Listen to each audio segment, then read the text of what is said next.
ఇప్పుడు అదివో అల్లదివో శ్రీహరివాసము అంటూ కూడా మనము పాట పాడుకుంటుంటాం. ఎస్, ఆ 7 కొండలపై కొలువై ఉన్న స్వామివారిని కనులారా వీక్షించేందుకు పోటెత్తారు భక్తులు. ఆ శ్రీనివాసుడి దర్శనానికి బారులు తీరారు. 30 కంపార్ట్మెంట్లలో స్వామివారి దర్శనానికి అందరూ కూడా వెయిట్ చేస్తున్నారు. వీకెండ్ కావడంతో భక్తులు పెద్ద సంఖ్యలో తరలి రావడంతో తిరుమల కిక్కిరిసిపోయింది. ఫలితంగా శ్రీవారి సర్వదర్శనానికి 12 గంటలకు పైన పడుతోంది.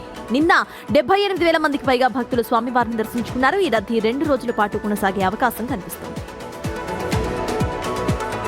అప్డేట్స్ మా ప్రతినిధి ఉమా అందిస్తారు. ఉమాశంకర్, ఈ రోజు ఇటు రద్దీ ఎక్కువగా కనిపిస్తోంది. ఇక సాటర్డే సండే కాబట్టి రద్దీ ఇలా ఉందా? అధికారులు ఎటువంటి జాగ్రత్తలు తీసుకుంటున్నారు భక్తుల నిమిత్తం? ఉమా,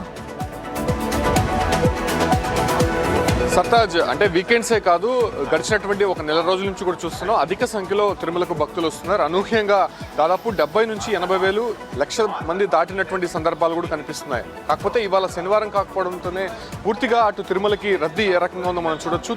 తిరుమల వెళ్ళేటువంటి అలిపిరి నడప మార్గంలో మనం ఉన్నాము. ప్రస్తుతం భక్తుల రద్దీ ఏ రకంగా ఉందో మనం ఒకసారి గమనించవచ్చు. సో ఇప్పటికే అన్ని కంపార్ట్మెంట్లు కూడా పూర్తిగా నిండి భక్తులతో కనిపిస్తోంది. ప్రస్తుతం ఈ ఒక్క రష్ అంతా కూడా తిరుమలకి వెళ్తే దాదాపు అంటే 15 నుంచి 20-25 గంటలు పట్టేటువంటి అవకాశం కూడా కనిపిస్తోంది.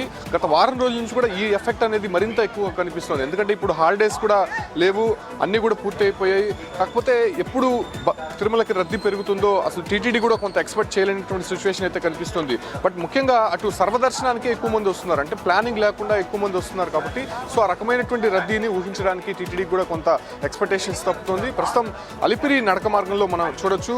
సో ఎక్కువ మంది కూడా నడిచి వెళ్ళడానికి కొంత ఆసక్తి చూపిస్తుంటారు, ఎందుకంటే మొక్కుబడులు ఉంటాయి కాబట్టి. ఇక రోడ్డు మార్గాన్ని వెళ్ళేటువంటి వాహనాలు కూడా అధికంగా కనిపిస్తూ ఉంటాయి. దాంతోపాటు కూడా ప్రస్తుతం ఉన్నటువంటి సిచ్యువేషన్స్ మేరకు ఈ రద్దీ అనేది రేపు ఎల్లుండి కూడా ఆ ఎఫెక్ట్ కనిపించేటువంటి అవకాశం అయితే కనిపిస్తుంది. సో దాంతోపాటు కూడా అటు తిరుమలలో వసతి గదులకు సంబంధించి ఇప్పటికే కొంత దొరకకుండా ఇబ్బందులు అయితే ఎదుర్కొంటున్నారు భక్తులు. అంటే అక్కడ ఉండేటువంటి మొత్తం రూమ్స్ అంతా కూడా 7,000 వరకే ఉంటుంది కాబట్టి దానికి అదనంగా భక్తులు వస్తే మాత్రం కొంత ఇబ్బందికర పరిస్థితులే ఉంటాయి. కొన్ని లాకర్స్ అయితే ఉంటాయి. సో ఆ రకంగా భక్తులు మాత్రం యూజ్ చేసుకోవాలని టీటీడీ చెప్తోంది.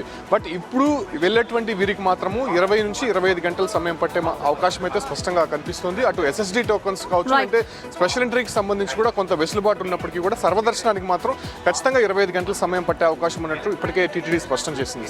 Thank you Umashankar.